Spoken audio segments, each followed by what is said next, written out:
ఇవన్నీ యూజ్లెస్. ఇదిగోండి మిగతా ఇవన్నీ మనం వాడం. ఇవన్నీ ఇది యాప్ ఎక్కువగా యూట్యూబ్ ఛానల్ ఉన్న వాళ్ళకి బాగా యూజ్ అయ్యిద్ది. ఇవన్నీ వేస్ట్ అనమాట, ఎంతగా వాడం.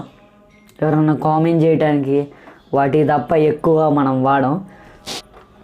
ఓకే, దీన్ని ఎట్లా సేవ్ చేసుకోవాలంటే ఇప్పుడు నేను 8th సేవ్ చేసి చూపిస్తున్నా. ఇదిగోండి ఒక నిమిషం, మీకు ఎట్లా అనిపిస్తుంది కనిపించదు.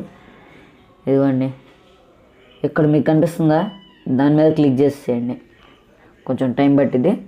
ఓకే, నెక్స్ట్ ఇక్కడ మీరు చూస్తే దాన్ని కట్ చేసుకోవచ్చు, షేర్ చేయవచ్చు, డిలీట్ చేయవచ్చు. కావాలంటే మళ్ళీ ప్లే చేసి వినొచ్చు. Okay, back. నెక్స్ట్ ఫోల్డర్స్ అంటే మన ఫోన్లో ఏమన్నా సాంగ్ ఉన్నా, ఆడియో ఉన్నా అది దీంట్లోకి తెచ్చుకొని దీన్ని డబ్బింగ్ చేసుకోవచ్చు. ఇప్పుడు ఇది మొత్తం పూర్తి చెప్పట్లే, ఎందుకంటే వీడియో లాంగ్ అయిపోద్ది. అందుకే మీరు ఒకసారి ట్రై చేసి చూడండి, కంపల్సరీ వచ్చింది. రాకపోతే దాన్ని కామెంట్ చేస్తే నేను దానికి మళ్ళీ వేరే వీడియో చేసి పెడతా.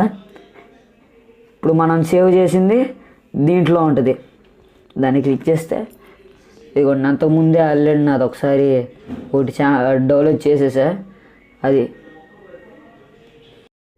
ఓకే, నేను ఆల్రెడీ ముందు 2 చేసి ఉంచా. ఇదిగోండి ఇప్పుడు మీరు డౌన్లోడ్ చేసింది ఇక్కడ ఉంటుంది. ఇదిగోండి అదే మళ్ళీ తిరిగి ప్లే అవుతూ ఉండిద్ది. మళ్ళీ కావాలంటే ఇదిగోండి ఇక్కడ ఉన్న దాని మీద క్లిక్ చేసి మీరు వేరే ఆడియో కావాలంటే మార్చుకోవచ్చు, మళ్ళీ వేరే ఆడియో మార్చుకోవచ్చు బ్యాక్. ఓకే, ఇది మోర్లోకి వెళ్తే సెట్టింగ్స్ వస్తుంది. లాంగ్వేజ్ మార్చుకోవాలన్నా ఇదిగోండి, లాంగ్వేజెస్ మార్చాలన్నా వాటి యూజ్ అయ్యిద్ది.